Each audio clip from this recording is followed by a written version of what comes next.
Welcome to episode 3 of Talking Prisoner. I am Matt Batten and we are with our host, Ken Mulholland. Today we've got another amazing guest, a beautiful guest joining us. The amazingly talented actress has been working on TV since the 1980s. She's been on some of Australia's most iconic TV shows and movies, including Carson's Law, Prisoner, Neighbours, Mother and Son, A Country Practice, Home and Away, Picnic at Hanging Rock, An American Crime Story, The People versus O.J. Simpson. We are talking to none other than Rosgentle, who played librarian Laura Gardiner by day and prostitute Brandy Carter by night. And in between all that, socialite Susan. Welcome to Talking Prisoner. Who would you like me to be right now? Can I just be You never know, we might ask you. Yeah. Hi, thank you for having me, guys. Thank you for joining us. It's a real honor to have you on. Thank you. It's a pleasure to be here. You're in LA at the moment. I am. This is where I've lived for the last 26 years. 26 years, wow. Okay, I didn't know. 26 years. Mm. And what's it like over there compared to Australia? Are we talking now or in the past? We'll go back to the start. Well, I mean, what made you move to LA? Oh, God. Gee, I think the only short answer to that is karma. I've been drawn to the US since I was a child. I remember singing, Davy Crockett in the backyard. They weren't the real words, but that's what I sang. And I just remember always having this love for the USA, and God knows why, but like I said, karma. And then it finally drew me here when I was doing a course that sort of helped you identify your life's purpose and what you needed to do and where you needed to be. And it just went, I have to go. And I left. Wow. Do you actually miss Australia after all these years? I do. I miss the people. I miss my family and friends, obviously, mostly. But I also miss the humor. There's a certain, every culture, this is as much as this seems so similar to Australia, it's a very different culture here. And I don't even know if I can put it in words, but I think humor is one of the very strong things that defines a culture. And Australia has such a self-deprecating sort of, I don't know, not vagabond, what's the word? Ragtag sort of sense of humor that I love. And that's very hard to do here. I sort of do something silly and people will go, is she serious? I don't kind of get it, but it's the hooligan sense of humor. That's the word I'm looking for, Ken. That's the word. So I do miss that. Tell us about your childhood and growing up and where and some details about that in Australia. Yeah, I was born in a little country town called Gulgong, which is out near Mudgee. And I only lived in Gulgong for a very short time. I don't even know how long, but my dad and mum sort of had a grocery store in Mudgee. And at 5, my mother decided she had a vision for us to sort of, see the wide, big world and get out of a country town. So she was the one who encouraged Dad to move us all to Sydney. And she passed away shortly after I arrived in Sydney. So at 5, Dad and his father started a little motel, sort of hotel motel, that was like a, what do you call them? Private hotels without the beer and such. Bed and breakfast, maybe. Yeah, it was a little guest house at first, and then he got another one, a much bigger one. So he's had a couple of places on Bondi. So I sort of grew up in the hospitality industry, really. I mean, from cooking and doing breakfasts and preparing breakfasts and cleaning rooms and being at the front desk and all of that stuff. So I sort of grew up with that. And then then Dad married, when I was 12, Dad married one of the clients who used to come to the hotel from Dunedoo. Then I had a stepmother, and I had two sisters. I had an older sister and a younger sister.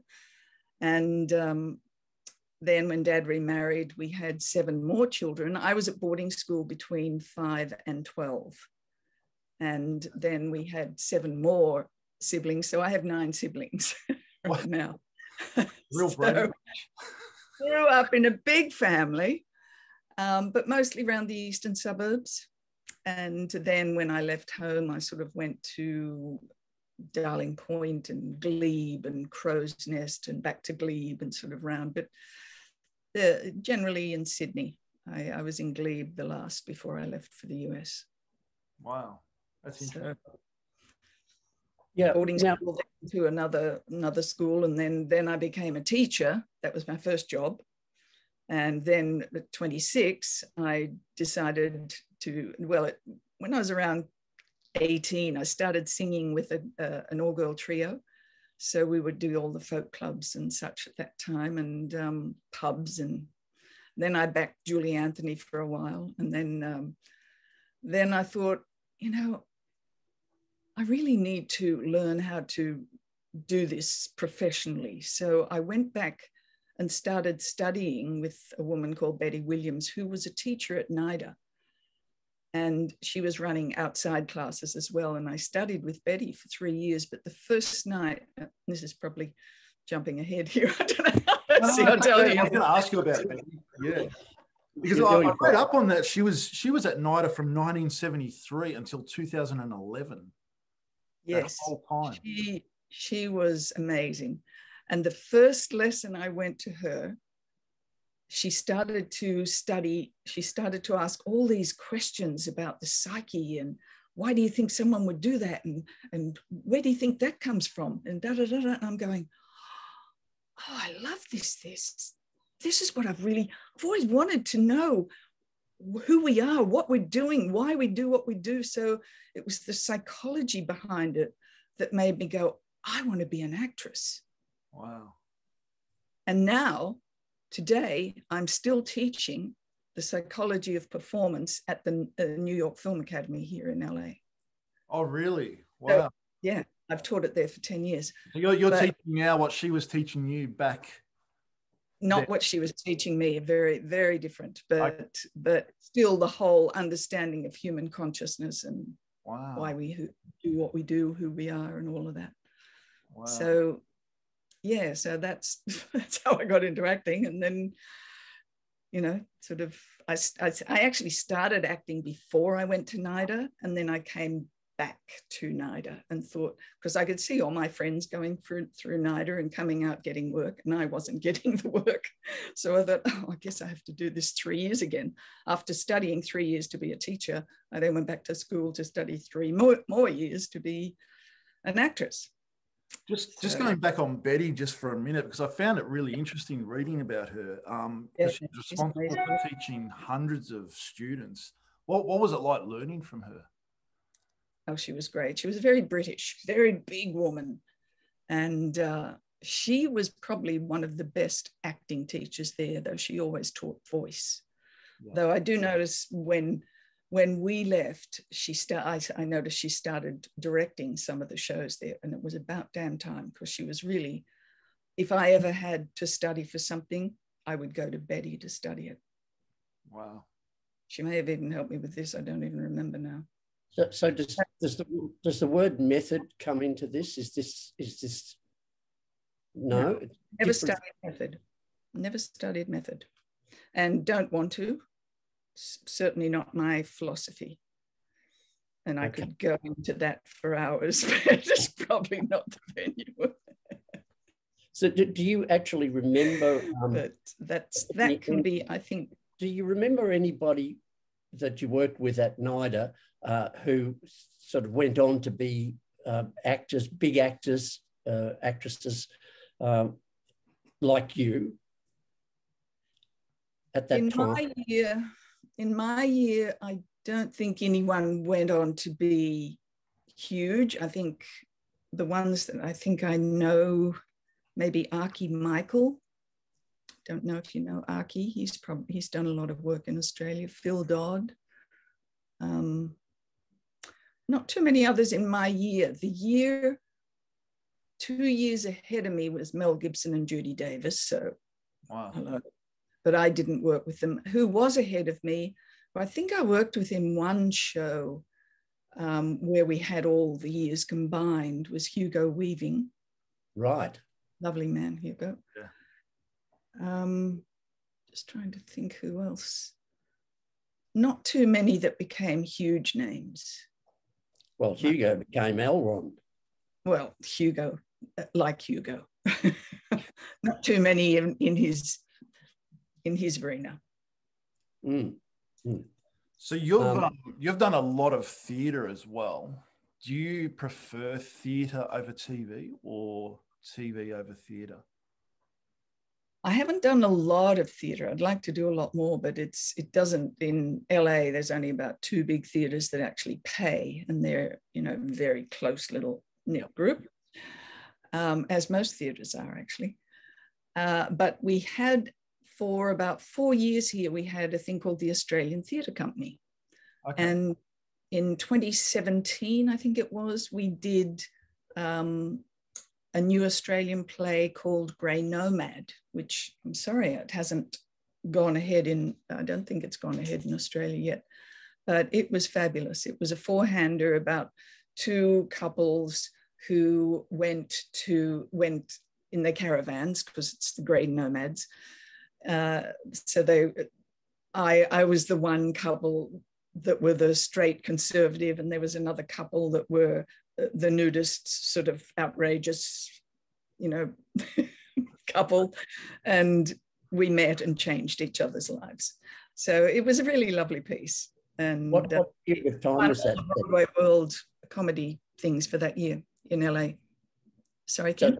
So that was that. What period of time was that set in? Current. Oh, right. Modern day. Yep. Yeah. So there is a whole lot, and it's set over on the west coast of Australia, where they have all these camels, and the grey nomads circumvent the country. I didn't know that. They meet up in the same places every year. It's really interesting. Wow. Okay. Who knew? Maybe I'll try it. And the Western Australian tourist people came out here, or maybe they lived here. I don't know. They came here to see the show. Who's the lovely singer? Oh God, her name, Missy Higgins. Missy Higgins' husband wrote it, and she came over for opening night and sang at the opening night. But the Western Australia, I'm just going to grab something here. Okay, well, just a bit of think music. The West Australian Tourist Company gave me this. Quokka. Barry Quokka. That is awesome. Lovely. It sounds like an amazing play. Really does.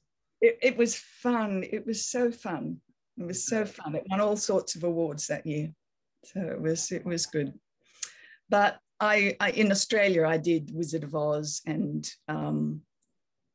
Big River, but haven't really done a lot of other theatre, because it's Wizard of Oz was amazing. I took my daughter a few years ago to see that, and that was it was brilliant. It was brilliant. Yeah. Yeah, great show. Yeah. Who did you play? This was back in the late 80s, early 90s. Oh, back there. Okay. Yeah. It's with Cam Daddo in both of them, actually. Now, we've got lots of questions, both our own and fan questions, about your time on Prisoner. Does it bother you if we do a breakdown of some of the episodes that you were in? No, I probably won't remember them all, but go for it. Jog my memory again. Yeah, well, I'll be able to prompt you, because I watched them all recently. Goody. I haven't seen them for years. I did a binge watch the other night, 10 in a row. Oh, sorry about that. No, it was brilliant. I really enjoyed it. It was great. It was great. And you know, you were amazing. Like, and I'm not just saying that because you're here. You were like, your acting was brilliant.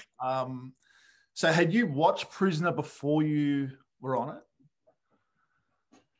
You know, I don't know how much I knew about it, but I was at NIDA at the time because this was one of my first jobs out. Yep. And I remember at that time, I didn't have a fabulous TV either. I had a tiny little thing like this, black and white. So it wasn't like watching television wasn't like watching TV now. Yeah. And I always had so much going on in my life. I didn't actually watch that much TV.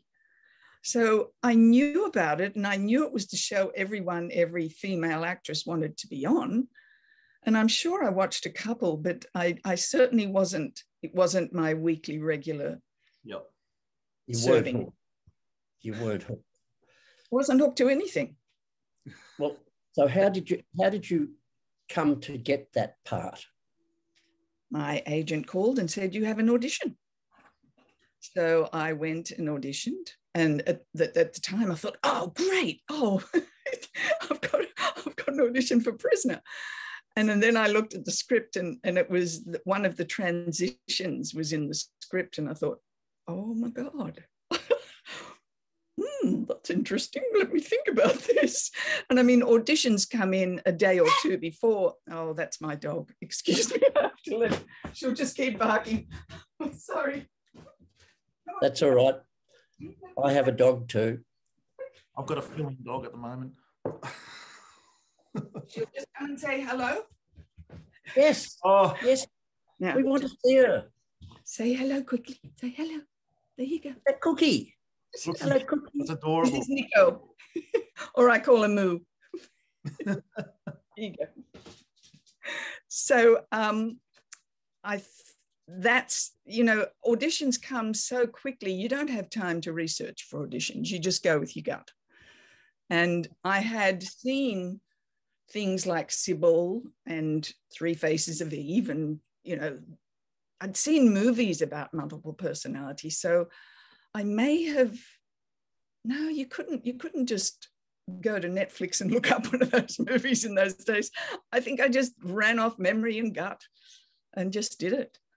Fantastic. And there wasn't a callback that I remember. I think I just got it from Just the going audition. back to when you got the call from the agent, back at the time, was Prisoner, like, everyone wanted to be on Prisoner? Like, was there a big hype? You know? Yeah, it was. Yeah, okay. It was a very popular show, and you know, there weren't many shows that had women. Yeah. In the leads and good meaty roles. Yeah. You know, they're all in the men's. Not much has changed about that. Well, a little bit. If anything, Prisoner did a lot towards helping women through the years that because it passed so many different people through. It was wonderful because it was fantastic. It was fantastic. It had just about every actress at the time must have gone through. It was great. Did you go in for the audition? Did you have to go in an audition, or was it already? Yes, we didn't have virtual auditions then like we do now. Those days are more recent. No, I had to go in. I mean, I remember the studio was over in Chatswood, the place where I had to go. I can't remember. It was just a building. It wasn't a studio, sorry. It was just a building. Yep. So were you aware that you were going to be contracted for 10 episodes? I think it was 10 or 11. Yeah, I think they said several episodes. I can't remember if they said 10, but they probably did. Because it was pretty clear from the get-go she was going to get out, which is a shame. Well, that's a question we'll ask you on the line. Yeah, that is later. Do you remember much about your first day on the set when you arrived? I do remember the first day because the night before, this was a pattern I always had before I did anything big, whether it was, you know, performing on the stage or on camera. I would never sleep the night before, and all the terrors would go through me. Really? Because once I'm on, I'm fine. It's all happens to me before. And I cricked my neck and I could hardly move my neck. Wow. It was unbelievable pain the entire day. And I didn't want to tell anyone because I thought, oh God, they'll probably think, oh man, we've got a real neurotic actress here. But I remember I was in pain that whole day. So I don't know if you look at that, whether you can see it or not, but no, you wouldn't have been able to look at it again. Wow. So you didn't sleep at all the night before? You're just awake the whole night? Never did. I never did the night before any big show. And do you still do that now? Still do it now. Well, no, actually, probably not now. That probably changed about 10 years ago. Wow. Yeah. You wouldn't be able to tell any of that. I mean, just on TV, you look so... yeah. I'd imagine you probably had a good night's sleep before doing this particular small show. I had a good night's sleep last night. Yes, I think all my years of meditation practice have sort of calmed me down, but I was quite the neurotic actress before I took up meditation.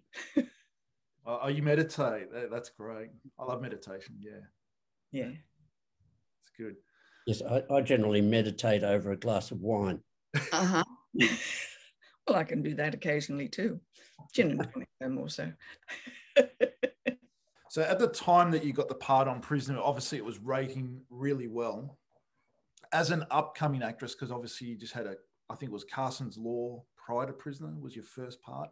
No, I don't really remember the chronology. I'll have to go back and have a look on IMDb. I did have a look. Did you feel any pressure coming onto that show on Prisoner, working with, you know, there were so many talented actresses on it at the time? I think that whole neck thing was probably connected to it. It probably did you a favor. It probably did. It probably did. It made me preoccupied with my neck. No, I don't remember being particularly intimidated. You know, I think I came out of NIDA with so much confidence. When you are working at your craft every day, you really get and I know this happened as I went on in Prisoner. When you're doing it every day, it becomes so easy. Yep. You know, you don't get, unless you've got a really heavy scene like the last scene that we do with the psychiatrist. But mostly it just becomes so second nature, and you learn the lines really quickly, and everyone is so cooperative and having so much fun, it becomes really easy. So I don't think I think it was just the nerves of just the first day. Yeah. You know, and the first day was with Elspeth, and she was so sweet. She's such a lovely sweetheart. You know, it was just very easy with her. The others, I was a bit sort of weary of, God, what's Val Lehman going to be like? And, you know, I mean, Val is just such a what's the word? Formidable presence, you know, so but she is pretty much, no, not like B on Prisoner, but you know what I'm saying? She's got that up front. That's up front. She's loud, she's funny, she's sort of right in there, which is fabulous, you know, and she's like that in real life too. So I just thought, oh, okay. I see. That last scene, the very last scene, when you're in the cell with Val and she's stretched out on the bunk and you're telling her about the real person, that when she came together with you and said, we better drink this cup of tea before it gets cold, sort of thing, there was a very close, intimate moment there, which kind of melted me a little bit, because it was just two consummate professionals doing what they do. Well, that's how I felt the whole time. They were all such professionals and so easy to work with because they just made it fun. They made it real. It was just a delight. And it's probably why I don't remember too much, because it's only more traumatic things like your neck freezing that you kind of remember, unfortunately, which is really sad. I just remember the whole experience just being a fun romp, lovely people, had a ball. It's really interesting when those times you only remember the whole rather than specific moments. The specific moments were more the terrifying moments. Yes, I understand. I remember. It's terrible, isn't it? The rest is just a whole ball of wonderfulness. Yeah. Yes. Well, I only remember the disasters, my own mistakes. Yeah. Isn't that weird? We only remember the bad things. The vivid bits, yes. Yeah. The rest of it is just a big ball of, oh, that was great. Yeah.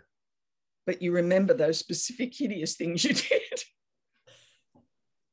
That's true. But you felt comfortable with the crew and as well as the cast. Yeah. Yeah, I felt very comfortable on the set the whole time. And it was a romp because I had these 3 characters too. I mean, man, for one of your first jobs out of NIDA, what a great opportunity. No one could box me anymore. Did you have a personal favourite out of those 3 characters? Oh, and I'm betting Brandy. Oh, what do you think? Yes, absolutely. I mean, she was just, because I was brought up in a Catholic boarding school, very proper, always the good girl, although I was a little bit naughty and a little bit outrageous. I never went too far off the edge, But Brandy let me express all that wildness that obviously is there. And has come out more in my older age. So it was just fabulous being able to, play with all that wildness that was Brandy. The next question I was actually going to ask. I'd love to have done, but couldn't. Go on. Sorry. The next question I was going to ask, I'm going to shoot it over to Ken because he knows more about the movie, and we're just going to speak about the character and where you drew the inspiration from. So I'll shoot over to Ken for this one. Well, I actually saw the movie Three Faces of Eve not that long ago, and so I can see where the writers drew their basis for Brandy and for the multiple personality. Did you also know about that movie? I had seen it some years previous to that, but the movie that really I had seen more recently was Sybil.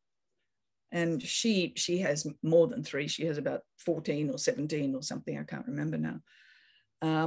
But that's the one I sort of drew my memory from, because when you do television, as you know, Ken, when I did the audition, I probably was on set or packing my bags to go to Melbourne, because I lived in Sydney and it was shot in Melbourne, within 2 or 3 days. I mean, you get the role, you're right there. So you don't get a lot of time for research and let me think about this character.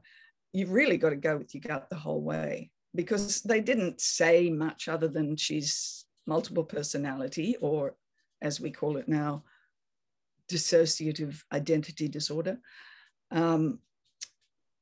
So I may have gone to the library and looked up something. You couldn't Google anything in those days, unfortunately. You couldn't YouTube everything and see what it looked like. I didn't have time to go visit anyone or even know of anyone or where those people would be that had that disorder. I mean, it was just such an unknown quantity at that time. So I think I really based it on Sybil. Wow. And my understanding of, from little bits I'd read. Right. there is a comment on YouTube that a fan put up that said that Brandy Carter made Chrissy Latham, played by Amanda Muggleton, look like an angel. We all know how bad Chrissy Latham was, oppositioning every man she could. What are your thoughts on that? Well, she probably did. Well, she did try to, take the pottery guy and the plumber and anyone else that came in. So, there was definitely something going on, but now we know more about that disease. And I wish I'd have known more to put more depth into it then. Anyone that has that disorder, it comes from emotional trauma, abuse, and particularly sexual abuse. And my guess is now, though I didn't think about this at the time, that Brandy was probably abused as a child somehow. And the disorder usually comes out in the late teens, early young adulthood. So, Wow. that would make sense that one of her characters would be somebody that expresses sexuality in the wrong way. Yeah. Wow. I didn't know that, actually. It's interesting. Yeah. I mean, gosh, if you have time to research these things, obviously they can be much deeper than they are, but yeah, you just have to go on what you know and feel at the time. Definitely. Well, you did it very well. Yeah. Thank you. And 40 years later, you're still recognised for your part on Prisoner. So I didn't mean that in a bad way. Just looking at all the comments on Facebook and all the fan groups, everything like that, everyone loves your character. I do. You've got an enormous fan base. How does it make you feel after all this time to be recognised still for that role? Well, very humbled and very loved. And I do have a lot of fans on Facebook, and it's always lovely to hear. And I'm on a lot of the sites and there's many prisoner sites, and they always know they have to tag me or do something, because I turn off the notifications because there are so many. And, they often sort of will put up sort of pictures of Brandy and Laura or whatever and say something really lovely. And it's very sweet. And it's nice to have that engagement with the fans too, that you can do with Facebook. Yeah. And they love that as well. They love how you're replying to things and writing back. I mean, they adore that. Yeah. And it doesn't take much, Yeah. I mean, I don't have them thousands like many celebrities do, but you got one pretty big fan base. I've never been invited to those wonderful things they have with the prisoner fans. Oh, the events. Yeah, still waiting for that. If you're watching, maybe we might have to organise a Talking Prisoner one at one stage. I think you'll have to now, Matt. Okay, so I'm going to do an episode breakdown of the first episode that you're in, which was, it's classed as season 5, episode 47. Oh, I know it well. Written by Coral Druin, directed by John Gauchi, first aired on the 30th of June, 1983. Storyliners were Andrew Kennedy, Petrea Smolacombe, and Billy Morton. And the cameraman was the man himself, Ken Mulholland, Wayne Lavender, and Peter Hind. The first scene, we cut to you with Elsbeth at the library, and Rob Tennant from the collection agency is there to pick up $1,000 worth of credit that you've ran up. And the librarian sends you home because you seem quite rattled. What was that scene like to shoot with Elsbeth, being your first scene? Well, like I said, I had the stiff neck.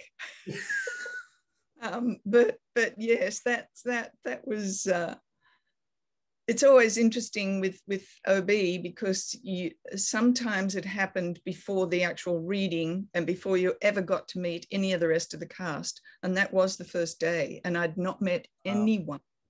Really? So that was just like scary, but fun. So you just start that part and you hadn't met anyone on the hadn't show? Met anyone, hadn't done a reading. Wow. No, that often happened. It's same with Neighbours. The first thing I had to do was a sort of romantic scene with Alan Dale, who I'd never met the cast. Oh, there's a whole story to Neighbours, but that's another thing. But yeah, they often did that with the outside broadcast away from the studio. They'd often put it at the beginning of the weeks for some reason. Was there a reason for that, Ken? Do you know why that was called? No, I don't. Probably it was just to test you, just to see whether you could cut the mustard or not. Exactly. No, I think it's probably because everything else was in studio maybe, and then they'd have one day out of the studio, or maybe it was just each character. I don't know. I don't know. I can't remember. My memory on this stuff, 40 years. It's been great. You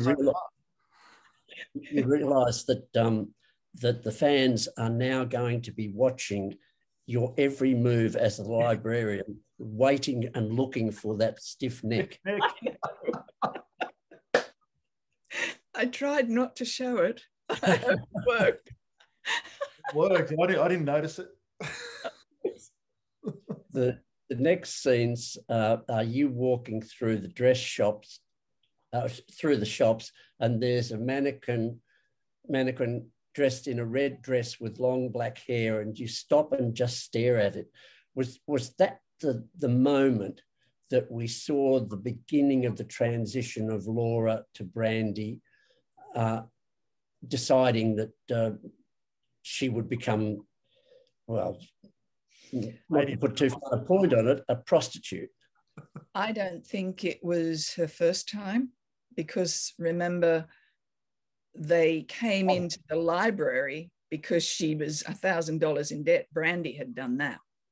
Yes. And her father, when he comes to visit, he says, "You've always been terrible." So Brandy's been around for a long while.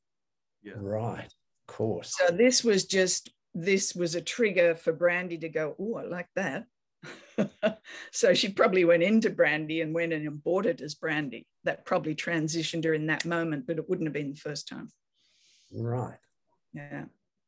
The next scene, which I love the next scene. So you're brought to Wentworth. The Deputy Governor, Colleen Powell, played by the beautiful Judith McGrath, she inducts you. You've been a busy little girl, haven't you? Soliciting, assaulting an officer, resisting arrest, and contempt of court. And you're wearing the red dress, and your hair's all done up like the mannequin. What was it like getting your hair and makeup and for that part, and standing on the famous white line of Wentworth Detention Centre? Fun. It was fun because I never get to play those sort of roles, so it was just a bit of craziness. Yeah. And I knew I was going to be the rest of the time with no makeup, and although Brandy did allow her hair to flow a little free, and it always seemed to have a little bit of a wave in it. So she did, and she did seem to have a little makeup on now and then. So, she did have access to a little bit, but I knew that was the last time I was going to be able to look like that. You were so different as Brandy and Laura. I mean, it was just like two different.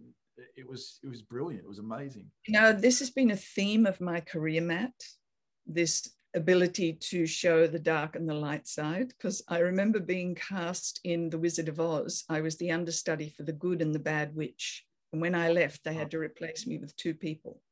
Really? And I just finished a film called Scary Mary, and it's a horror movie. And the kids come on Halloween night to Scary Mary's house, and they meet this lovely, sweet little old lady who sits down and gives them sweets and long story. She turns into a witch at the end and eats them all. So I have this theme where I have this ability to I think we all have witches on the reality Wizard in of Oz. life. Hmm? You played both witches on the Wizard of Oz, the good and The bad. covers for both of them. The cover for both of them. Wow. Interestingly, it was, oh God, what's her name? Rabe? Pamela. Wentworth. Pamela played the bad witch in that. Ah, okay. The good witch. I can't remember who played the good witch. Possibly your initial portrayal of Brandy and Laura and so forth kind of set you on that path when they were looking for multiple. Quite possibly, Ken. I know it set me on a path of crying for a long time. I would continually being called in as the one who could cry, and I find that very difficult. But Laura kept crying all the time, so I think they thought, "Oh, Rosgentle can cry. Good, get her in." Okay, season 5, episode 48, which was written by Dave Worthington, directed by John Gauchi. Storyliners were Andrew Kennedy, Patria Smolacom, Billy Morton. The cameramen were Wayne Lavender and Peter Hind and myself. And of course, the very first time you walk into the induction thing, that's the first time I was looking at you through a camera lens. That initial entrance was the first time I'd laid eyes on you as Brandy. And you trot up to and you looked, so you didn't have a quick neck then. I did. I was at home. You looked perfectly at home. Being Brandy, you got that down pat, and that sort of won me to begin with. You know, I thought, gee, this lady, I probably worked with you at different times, but I thought this lady knows what she's doing here. She's okay with what she's doing. She's happy in that body. I did so many. We go. The next scene is where you're in the dining room with Maxine and B. Smith. You got your foot up on the dining table. Oh yeah. Light up a cigarette. Did you actually smoke back then, or no? Never smoked in my life. And if you look really carefully, you can really tell that I'm not a smoker. So all these secrets are coming out now. Watch really carefully. I'm really not a smoker, and I never inhale and I never throw it out. Thank God she tells me to get rid of it fast. I'd actually be interested to know how many cigarettes were smoked on the whole time of Prisoner. I mean, it was constantly. Not by me. But it was a great scene, that, because we actually got to do the slapping and the bit of choreography, the fighting and falling back, and you know, those scenes are always such fun, because the rehearsals for them are always a mess. You know, go, no, you hit me, no, don't hit that, no, you put that, no, I'll go this way, no, try it that way, oh God, no, hang on, if I go back, oh, I hit the bowl, you know, it's all this craziness that went on in the rehearsals of those scenes, and then you just hope to God it worked in the final one, which it mostly did. Always did. So that was one of your first scenes with Val. What was that like, working with Val in that first scene? Well, like I said, she's just such a formidable presence. You know, it was a hoot. Yeah. It was just, the whole scene was so fun. It was. So strong, but I was sort of strong too, so I could sort of give it back. Yeah, definitely. So did you have a stunt person working with you for the choreography? Stunt coordinator for the choreography, yeah. Yeah. Yeah, there had to be, because there were so many, particularly those fight scenes. Not I didn't get to do many fight scenes, but some of them got to do pretty heavy fight scenes, so they needed someone. It was interesting when we spoke to Gerard, because he said I think it was the first or second year they didn't have anyone doing the stunts. There wasn't a stunt coordinator. Really? What year was he on it? First couple? Yeah. Yeah, the first couple of years. So see, I didn't come in till 4 years later. Yeah. They probably recognized they might be a good idea. They probably hurt someone, is my guess. Possibly. Usually what drives producers to go, oh God, we can't afford insurance. Can't afford anyone to get hurt. What do we do? I'll get a stunt person. Okay. So that's quite possible, because I think they were a bit short on catering even for the outside broadcasts to begin with, until it finally dawned on everybody that people have to eat. So the next scene, we cut to your cell and B walks in. You're in your bra and underwear. I was trying to look away at this point. I wasn't really. Trying to make the uniform look better. You say if we are going to be stuck in this hole, we don't have to look like refugees. Did you feel a bit nervous shooting that scene? As for back then, that was a little bit risque. It wasn't as risque as the shower scene where they wanted me to be totally naked. And I said, I'll do it if you shoot the back from the waist up. Really? Yeah. I didn't realise that. Yeah, they had a close set. Is that still in it? Is the shower scene in it? I don't think it was. The shower scene is there. Oh, it is there? Okay. Yeah. I can't recall that they shot more than virtually the top of you, the shoulder. Yeah, maybe that was it. I do remember having a conversation with the director on that one. Oh, so they did ask you to shoot the whole, like that scene naked? A little more than what we ended up with, yes. Okay. Wow. I don't remember exactly how much, but I do remember having the conversation saying, could we do from here or there or back or something? I can't remember exactly, but I do remember having a conversation. And most directors are pretty good. If they can't give me a good explanation why they want total nudity or this much nudity or how is this pushing the story forward, let's go with just this little bit then. Definitely. The next scene is in the rec room. Now, this is where I think the producers of the movie Ghost got this scene from, which was made in 1990. I know what you're coming up with then. The pottery scene, Wally's teaching the girls pottery. You walk up behind him, your shirt's sort of opened a little bit, and then you're up behind him trying to do the pottery. Then we hear Lizzie, played by Sheila Florence, saying to B, oh, look at that hussy. Bloody disgusting. Absolutely great scene. Great scene. I've seen pictures from that scene and my shirt is open, but it's like all the buttons are open, showing this horrible, institutional bra. Rather than a sexy, nice low-cut sexy bra, she's got this horrible, it's all flashing out. It's like, that's not even sexy, Brandy. that must have been a lot. That was fun. The whole thing was fun. Okay, season 5, episode 49, which was written by Ian Smith, lovely, zany sort of guy, and directed by Bill Templer.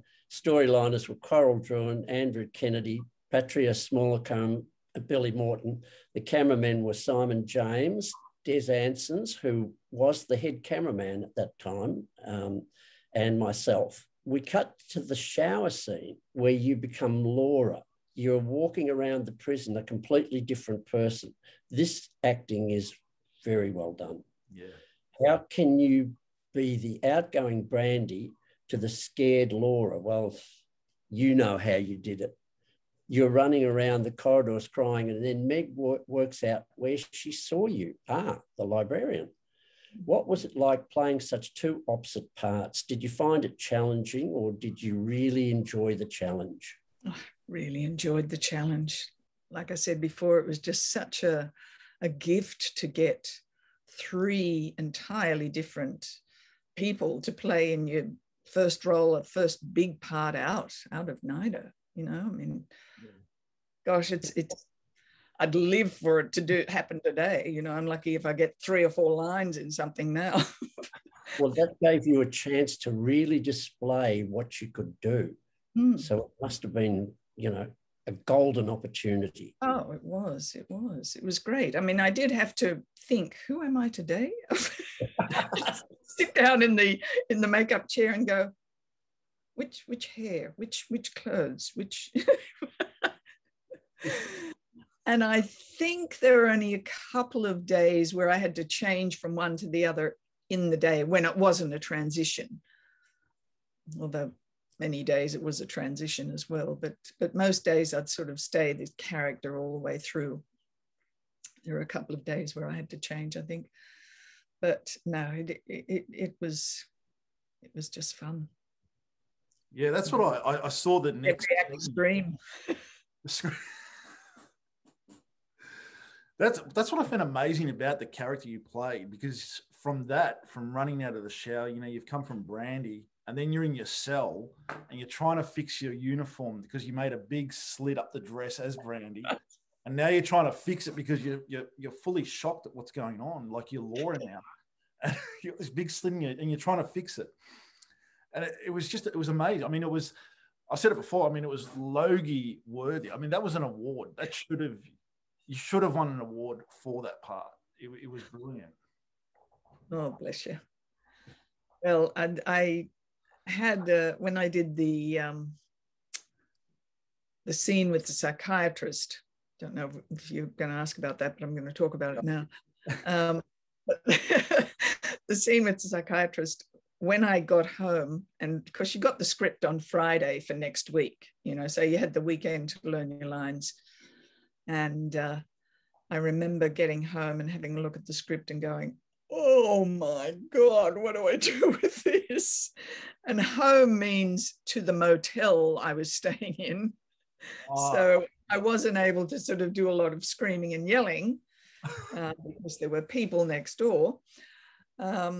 So I remember spending the whole weekend on that, doing my head was going back to NIDA, thinking of all the methods we'd used and all the techniques and all the different, God, how do I go there to there? Oh, if I jump to that, and how do I get out? Maybe if I put my head down, flow back. And, you know, I had to choreograph that whole scene almost, because there was so much going on. And I remember it was John Gauchi, I think, was the director of that scene. And he was terrific. I mean, he just said, just do it a couple of times, you know, just get through it a couple of times. We'll see how we go. And after 2, he said, I think we've got it, Ross. I went, you sure? You sure we got it? But after that aired, Carol Druin, the writer, sent me a most beautiful letter just saying, oh my God, you should be up for a Logie nomination for this. And you know, you just brought it to life so much more than I ever thought it could be done when I wrote it. So it was a really lovely thing. Definitely. To get that from the writer. Watching those episodes back, like now, that the acting was, I mean, it still stands the test of time now. I mean, if that was on TV now, you'd look at it and go, I don't know, I look at it and go, oh, I could have done that a little bit. No, it was just brilliant. Thank you. Sorry, Ken.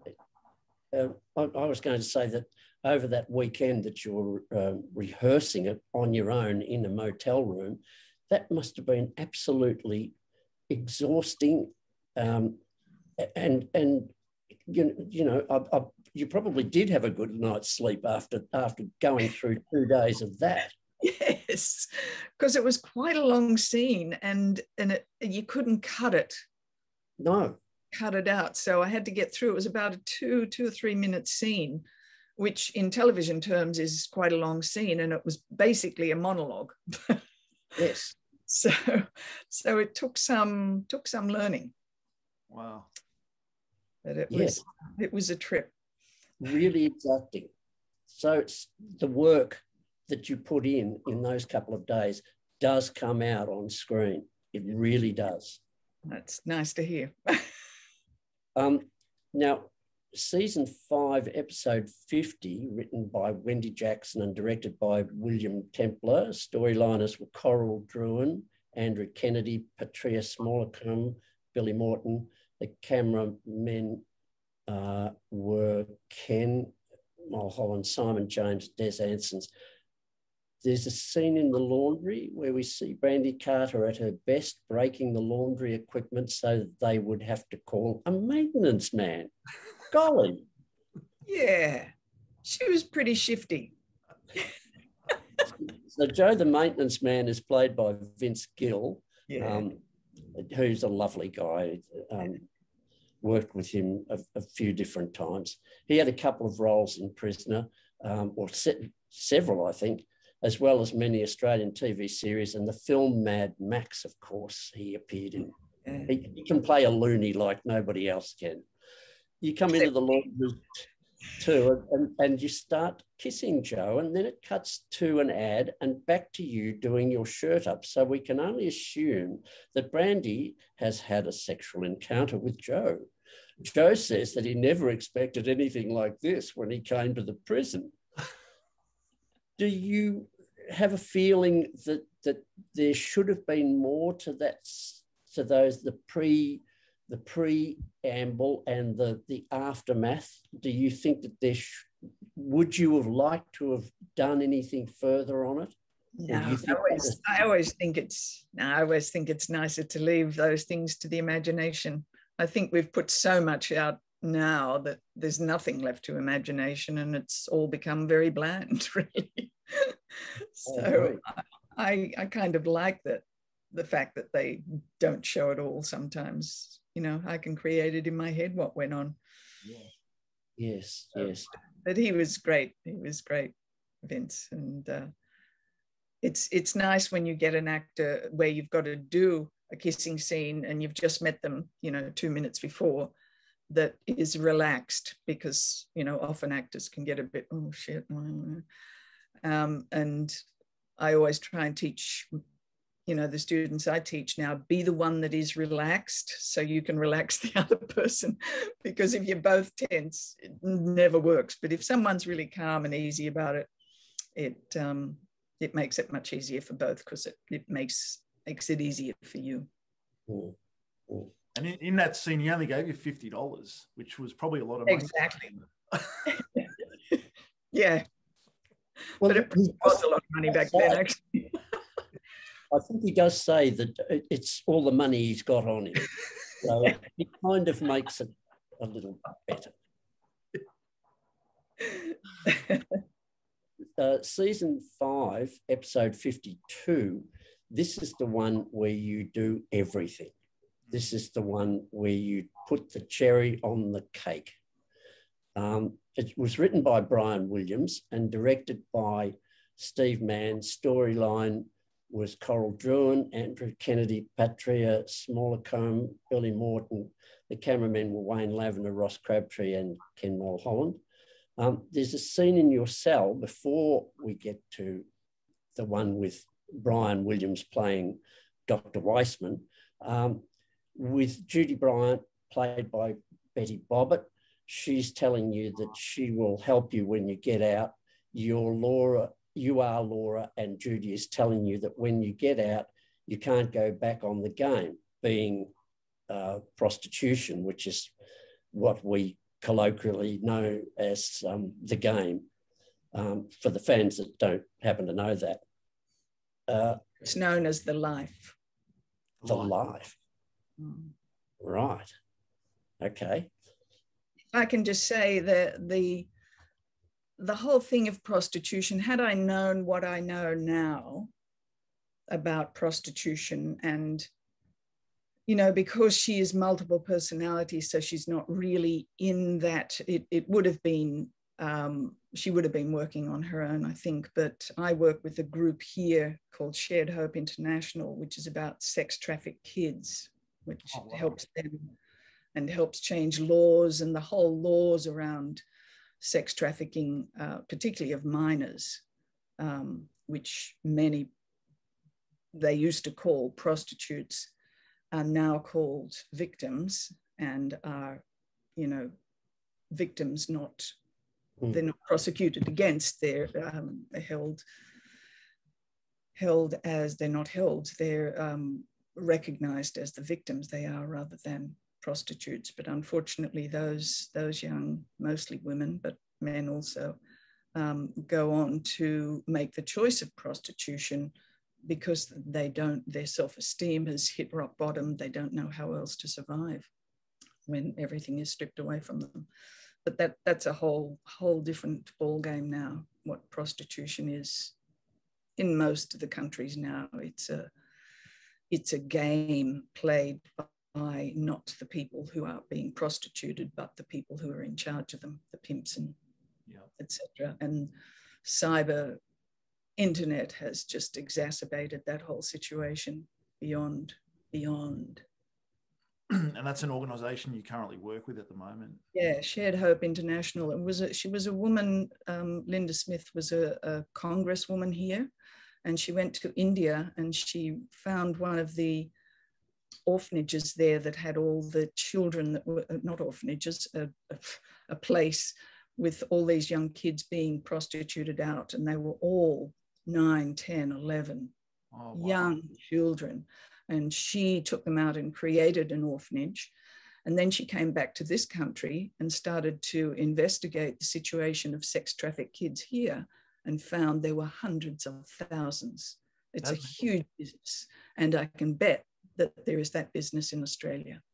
Yeah. And so she has done a lot to change the laws around the whole sex trafficking thing, and change the whole concept and attitude towards young sex trafficked kids. 15, 16-year-olds that look like adults cannot make that choice. Yeah. And usually they've been trafficked since they were 12, 13. Wow. That's sad, really sad. Sad. I'm sorry to bring the whole 10. No. It's important to actually talk about these things. Really important. Yeah, absolutely. Yeah. So what do you actually do within your role with Shared Hope International? I'm an ambassador. They call ambassador. I work as a volunteer. So I will go lobby my people here in LA when there are bills. They have a lot of bills going up all the time, whether it's in state or in the federal government. There's been massive changes over the last 10 years in this because of this group and a couple of others. And I also can do presentations to people to make them aware of, just watch your kids, particularly internet safety now, because there's so much happens through the internet. Either awareness or lobbying, two main things. Yeah, I do. That's amazing work. Is that is that a self-funded organisation? Like they've just relied on donations and okay, yeah, wow. Yeah, it's a charity, 401c3. Amazing. That's a very positive thing to be involved in, and definitely. Okay, so we were at season 5, episode 53, which was written by Coral Druin, directed by Kendall Flanagan. Storyliners were Coral Druin, Andrew Kennedy, Patria Smallacombe, and Billy Morton. Cameraman was Ken Mulholland, Wayne Lavender, and Colin Christmas. I just want to, sorry. You were with me all along, Ken. I keep hearing cameraman Ken Mulholland. Yes, Colin Christmas was colloquially known as Santa. Of course. The writing, the writing all along has been brilliant for your character, but this scene in particular, which I want to talk to you about, is where you're in your cell. Meg's come in and she's worked out exactly what's going on, who you are, the librarian, everything. She gives you some tablets. I'm not sure what they like, Valiums maybe, or whatever they were. And then you slit your wrist in the sink. Yeah, that scene was, just watching it. It was so real and it's so traumatic. That scene has a story. Do tell. And Ken may or may not remember this, but there was a strong union thing going on where they would shoot for 12 or 14, I can't remember how long, but once that time was up, that was it. We're cutting, we're going home. Maybe it wasn't a union, maybe it was just we were so overtime. They said, we've got to give them 12 hours for the next day, or I don't know, but there was something they said, Ros, we only have time to do this once. Do you think you can do it? We haven't got time for rehearsal, just go for it. Wow. And okay. And we had one go. It just went straight through, no cutting, just went straight through onto the stretcher and out. Right from slitting the wrist to the stretcher. That was one. I think so. I can't. I just remember it when they said we're going to crunch all the scenes together or something. I haven't seen it for so long. I can't remember. I just remember it was like my heart was pounding because I thought, shit, I've got to get this right. No second chances on this one. What? So I think it was. drawing on, many past lives, I'm sure. I do remember that situation because somewhere in amongst the storylines, I had to do a single camera thing in exactly that same situation. And it was in the darkened laundry, very dark, with an arm hanging out of one of the boilers or something. And I blew it and I couldn't do it again. Oh, really? I know. Yeah. I thought, Jesus, I have to get this right. We haven't got time to do it again. They're going to cut the whole scene if I don't get it right. Oh, no. And you did get it right. I hope so. Yeah. Yes, it looked very convincing. Yeah, good. Yeah. Even on the hospital stretcher, it was like, you're shouting out, and it was really convincing. I don't even remember that. Yeah. Season 5, episode 55 by Faye Russo and Wendy Jackson, written by and directed by John Gauchi. Your last episode, the storyliners were Coral Druin, Andrew Kennedy, Billy Morton. The cameramen were not me.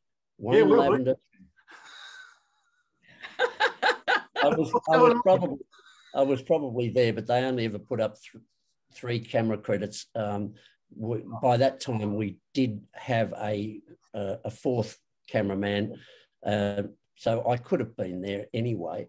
Wayne Lavender, Simon James, Malcolm Daff, and we see you on your on-screen father come and visit you at Wentworth, and that was played by Terry Mcdermott. Yeah.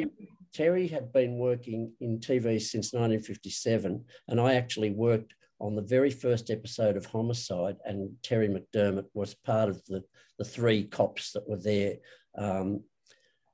And he made the mistake of asking Crawfords for more money, and they decided that he was no longer needed.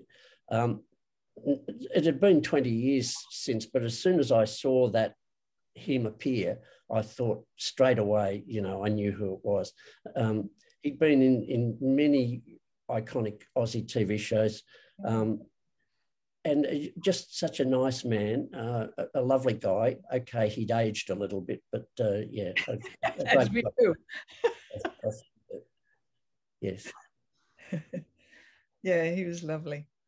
So the next scene is actually, we've already spoken about it, was with Dr. Wiseman, played by Brian Williams. So we'll move past that one. But one thing I do want to add about this episode was, which is totally off topic, was we see the head of department, Ted Douglas, played by Ian Smith, actually arrested by the police for trying to leave on his private jet, for taking bribes from Lionel Fellows, for getting early paroles and things like that. So that was Ian Smith's last episode as Ted Douglas. Just wanted to throw that in. Now, we can move on at this juncture. It was a good farewell for Laura, because she was going to go and to receive some treatment, and it wasn't the end. Well, it was the end of Brandy and Susan, but that was a good thing, and we could see that there was going to be a happy ending for her. Did you feel? Well, it's a little bit like, I suppose it's the end of my time. Did you get a bit of a send off? Did the girls down in the green room, or anybody, have a drink to your health, or was it just out the door and off we go to Neighbours? I honestly don't remember. And you know how it goes, Ken. You just kind of go, "Oh, you're finished for the day, Ros. Thanks. This is Ros's last shot, everyone." And everyone's on to the next scene. If there was if I finished halfway through the day, there is no time. I think it was, I don't actually remember. I'm sure I said goodbye to people individually, but I don't know. There's just not the opportunity often to have those gatherings of a cup of tea or a drink all together, and unless it's a reunion of some kind. because everyone's on to the next scene.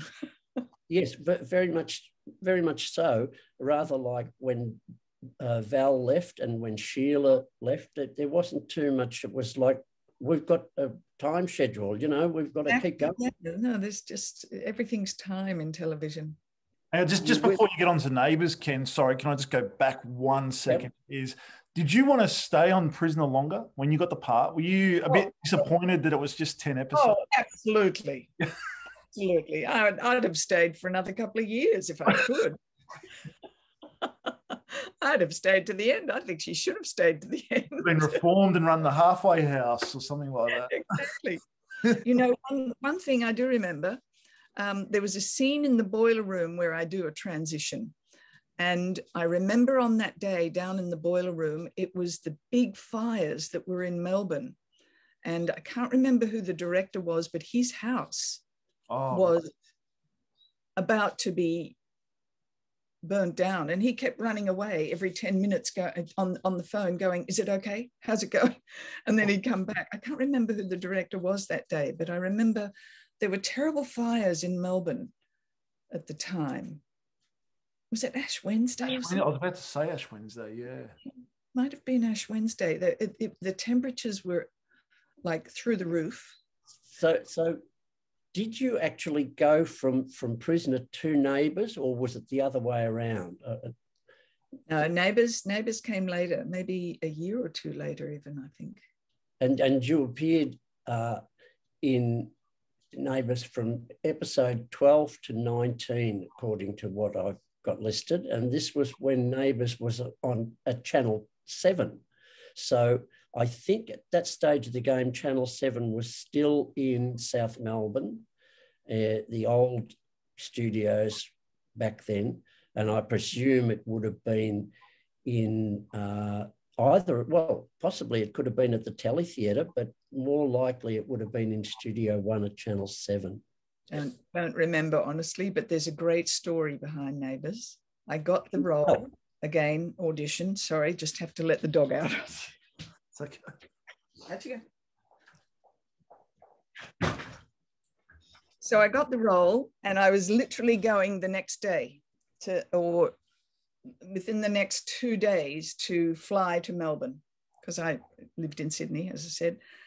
And I was given the script. And I get to the rehearsal where this was a rehearsal. Oh, no.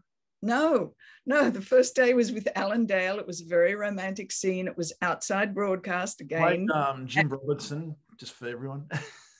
No, played Alan Dale. Oh, who played Jim Robertson? Jim Robertson, yeah. And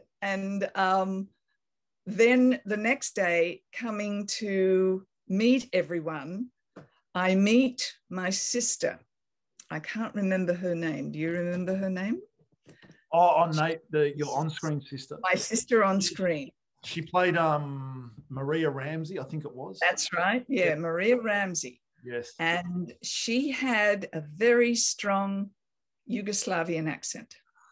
And I looked at her and listened to her, and I turned back to the director. I said, this is my sister. I don't have an accent. I don't have an accent. How can my sister, she's a little bit older, but we looked similar ages, and we'd come from our country. I think it was Yugoslavian. And I said, this is going to be ridiculous. And he looked at me and he said, can you do an accent? And I went, I'm going to have to, because this just won't cut it. So that night I rang whoever played Maria, I forgot. Dasha Blova. Is that it? Dasha? Surname Blahova. However that's pronounced. I'd have to see it written. Anyway, that was her. Yes. So I rang Dasha and I said, Dasha, I'm going to record you. Do you mind? Just tell me about yourself. And I just put the recording on. And then I started sitting down, figuring out how to do my scene for the next day with that accent. Then I had to go in and revoice everything I'd done with Alan Dale the day before in that accent. I mean, that would have freaked any actress out. Yeah, Well, I just thought it was just too ridiculous. They said, well, you're a little bit younger. You were in Australia longer. I said, but I would still have some tinge of the accent, you know. There's nothing here. You deserved a bonus. I think and so a logie. too. And a logie. We've got to put you up in the logies. Yeah, 2 logies. That would have gone well. I mean, that just shows what a brilliant actress you are. I mean, at your craft. I mean, that's, you know, that would have freaked a lot of people out. And you've just gone that mile and gone, well, other people probably wouldn't have thought about it. Yeah, I mean, that's amazing. We would have gone, oh, well, they've got me. So I guess they know what they're doing. But I just went, not going to work. Wow. Not believable. That's amazing. Love that. Fun. The next thing is Mother and Son. Yeah. Which I love that show. What was it like working with Gary McDonald and Ruth? That was a lesson. That was a lesson in acting with all of those. And Henry Zepps, was it? Yep. Yeah. Henry played the brother. All 3 of them, you know, masterclass in acting from all of them. And I actually got to rehearse with them all because it was the first ever, and I think the only live audience comedy I've ever done. Yeah, it was a live audience. Live audience? Yep, live audience. We had to rehearse all week, and then it was a live audience in the room. I know that about that show. Yeah. Wow. That was on Channel 7 as well, I think, Mother and Son. No, it was ABC. ABC. Oh, that's right. Sorry, ABC.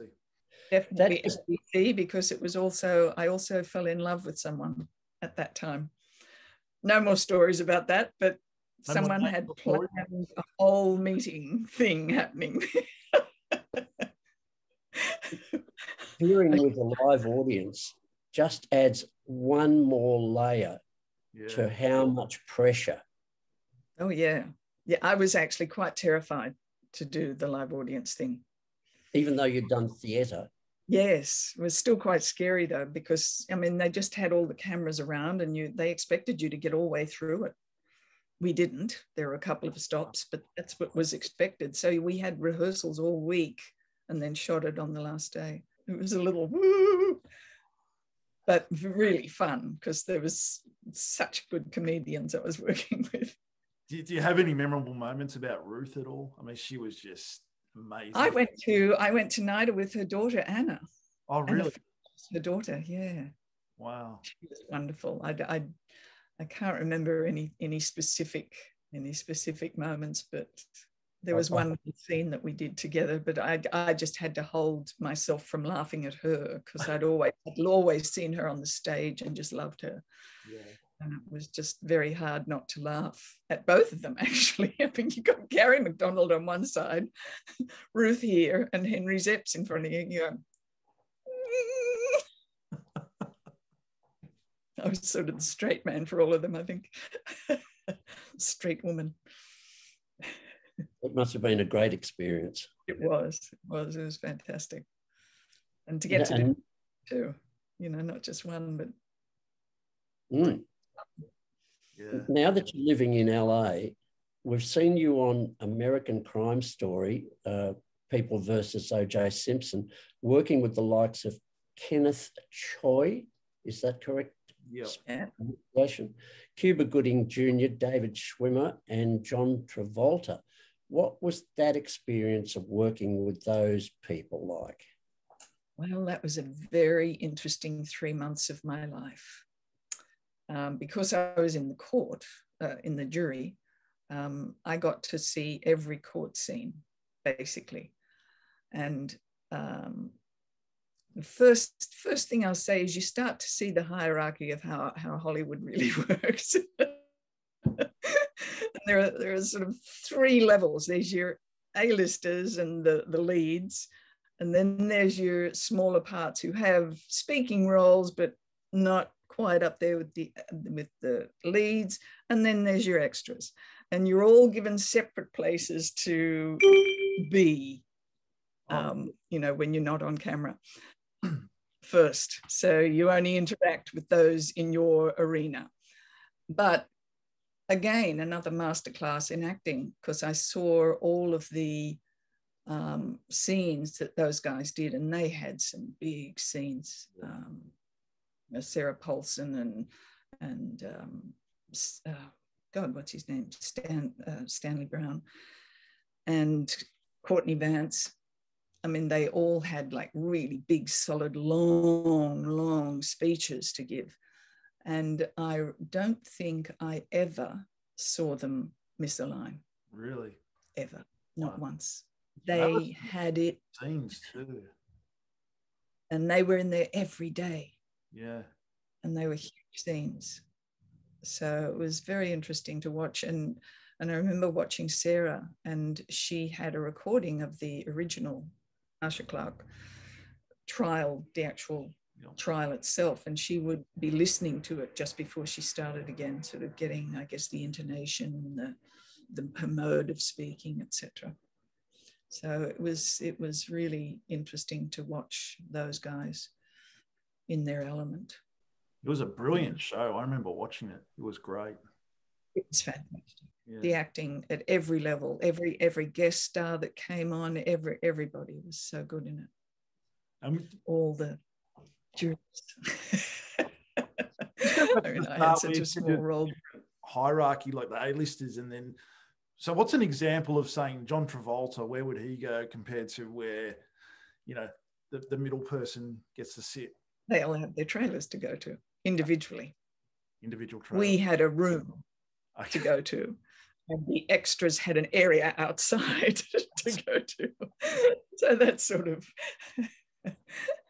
answers it a little bit. I mean, I had a trailer, but I think it was a long way away, and they didn't take us back and forwards. I mean, once we were in the studio, they would hold us in the studio, but the big guns, they would go to their studios, to their trailers between. Did you research much about OJ? I mean, we all know about OJ Simpson. I mean, did you sort of research more into him before you went on the show? I didn't research him. I researched my juror lady.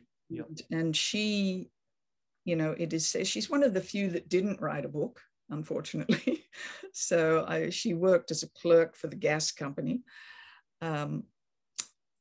She was one of the, she was trying to get off the jury, and they wouldn't let her off. Oh, They all wanted off. They were 9 months sequestered in a hotel, 9 months with no television, no contact with the outside world. It was like being in prison. And they were all starting to go a bit stir crazy. That's a long time. And she actually owned buildings she was trying to lease.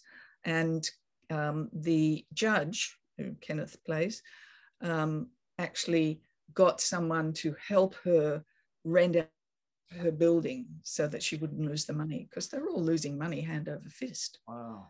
In there too. Once you're on a jury that goes for a long time, you don't get paid for being on the jury. You don't get paid because you're on the jury by your bosses. Some bosses will pay for jurors if it's only a few days or something, but mostly not.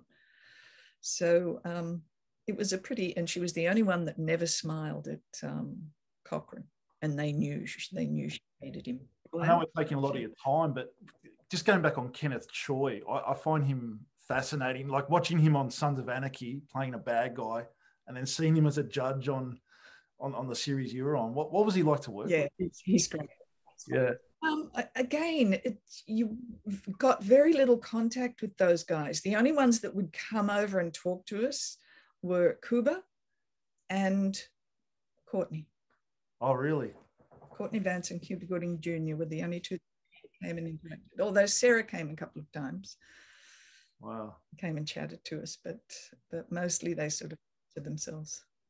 That's me. Okay, sorry. Okay, we've got fan questions. And before we jump into that, I just want to ask, what are some of the projects that you're working on at the moment that you can tell the fans about? There's this Scary Mary film coming up, which is an anthology of horror movies, actually.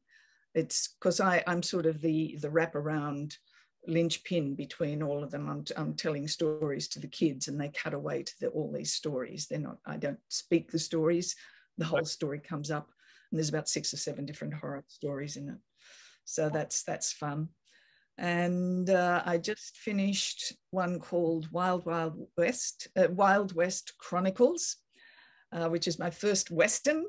where I play a nun. And it's about Stagecoach Mary, who was this fabulous Black woman in the 1800s who became a stagecoach driver in her 60s and became quite a renowned stagecoach driver because she never failed to get the mail through and she never let the bandits stop her and they were afraid of her. And next week, I have a fabulous new series, HBO Max new series called Our Flag Means Death, which is about Blackbeard.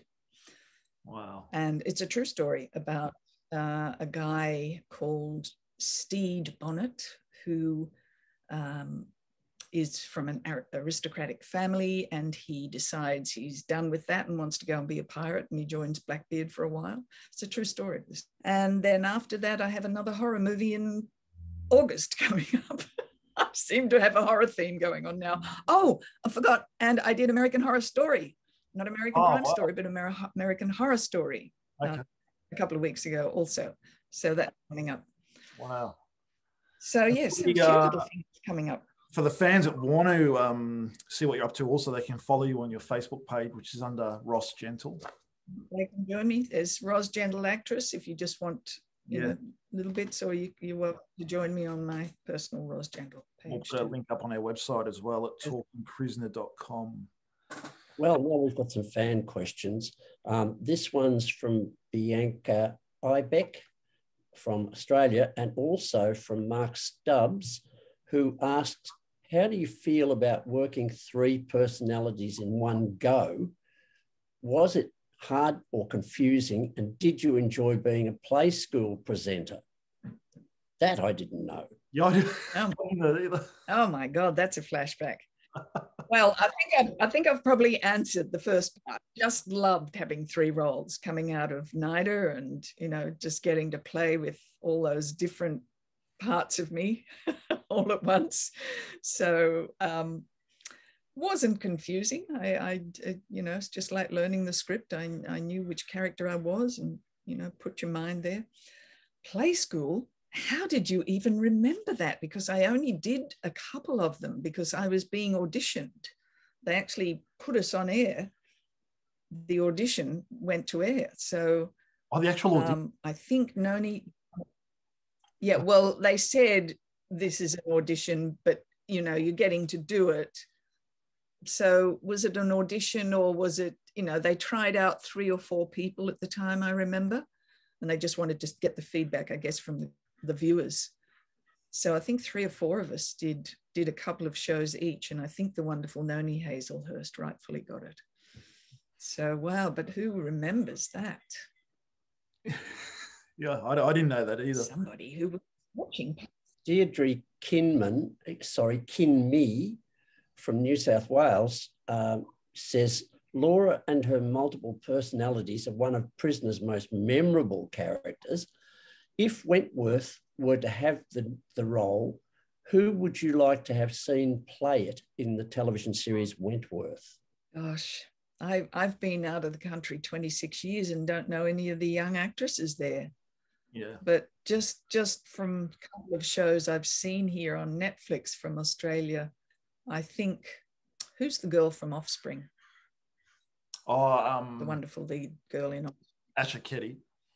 I think she, I think she could do it.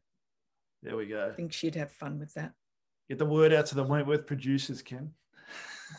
But she might be a little bit old for it now too. But there's a follow-up. Also, if you hadn't played Laura Brandy, which other character would you have liked to play and why? Oh, I think I'd like to play the freak. Because I'm a bit of a control freak. I think I'd be in my element. But I was too young. That's great. Zatoni Banner from the UK has asked, were you ever asked to return to Prisoner at any stage? No, because she got well. She did all the healing, Zatoni. Martin James B. from Germany. Who did she get on the best with on set?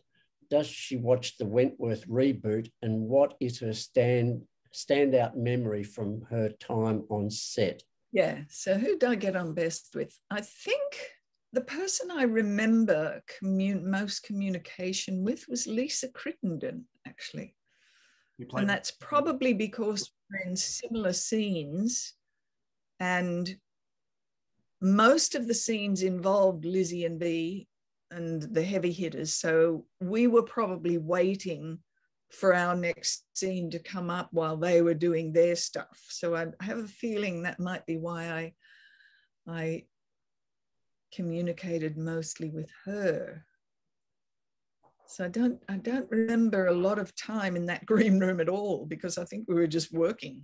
You know, they usually scheduled it so that if you were in for the day, you were boom, boom, boom, boom, boom, boom, every scene, or you might have had one scene off to go change, to redo their hair, and then come back. But Lisa, I do remember having, you know, some fun with Lisa when we were not on set. What was the second part of the second and third questions?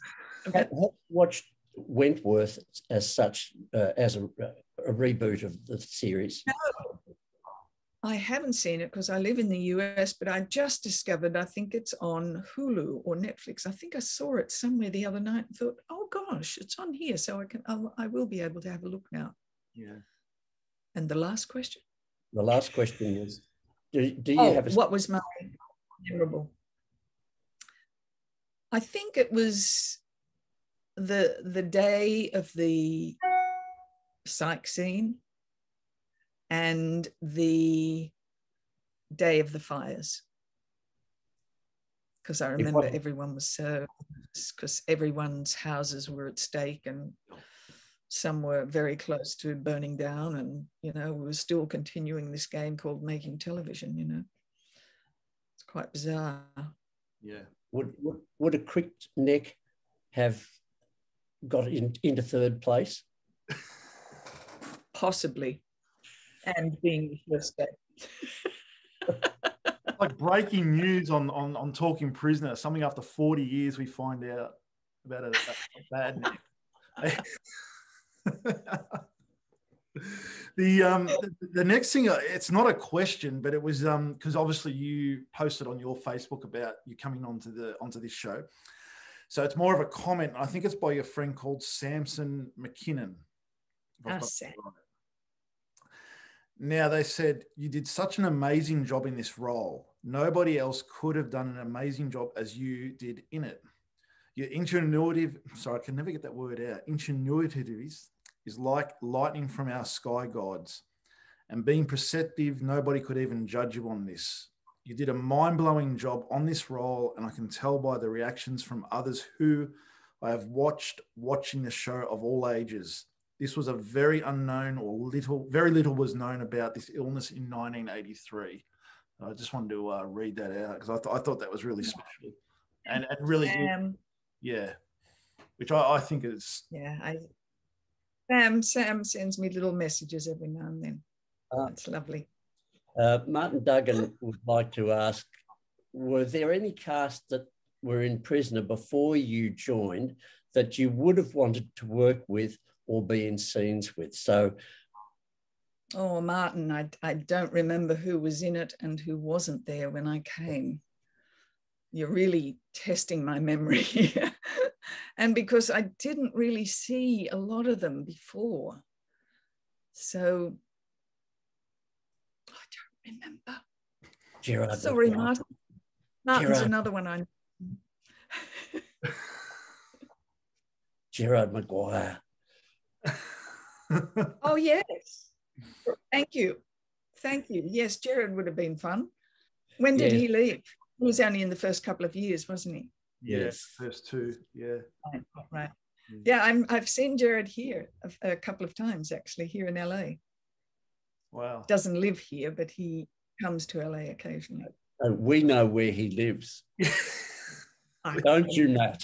Yeah, I do now. I got it wrong. I said he was in Phoenix, Arizona, and it's actually Sedona, which apparently are two different places.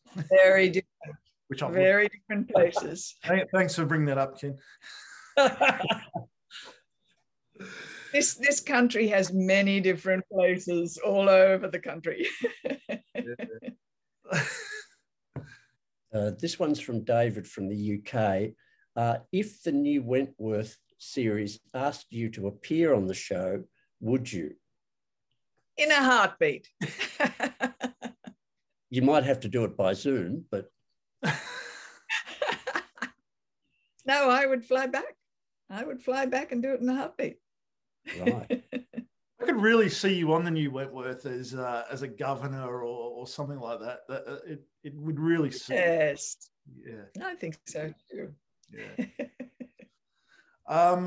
You know what? It's time to wrap up, and it's been an absolute pleasure. Sorry, we've gone way over time, as we always do. I think we took up about 2.5 hours of Gerard's time on the last interview. But it's just fascinating because, you know, there's not many interviews from cast on Prisoner and learning that we're yeah. And this is a great idea. I hope it's successful. Yeah, so do we. I mean, it's for the fans. I was a fan, and obviously Ken worked on the show. And it's just been an absolute honor to speak to you. It really has, and to get to know you. Oh, it's been a delight. Yeah. Delight to see you, and to see you again, Ken, too. Thank you. Again, through a camera. Through a camera. So we'll have this episode up on our YouTube channel soon. So if everyone could please subscribe to our YouTube channel, which is under Talking Prisoner, and like our Facebook page. Follow us on Instagram and Twitter. And you can also visit Rosgentle's Facebook page as well. I'm sure she'll accept you as a friend. On our 4th episode, we have another fascinating guest. So please subscribe to our YouTube channel and Facebook page for updates, as you won't want to miss this one. This is a big one. A little bit of homework. The red vest I wore in the photo of me behind camera in the prisoner corridors was one of 3 red vests. Yes, I had 3 of them. 2 have survived. That one didn't. I guess I liked red, and of course, I like red roses. Ciao for now. Thanks, Roz. Bye. So much. We really appreciate it.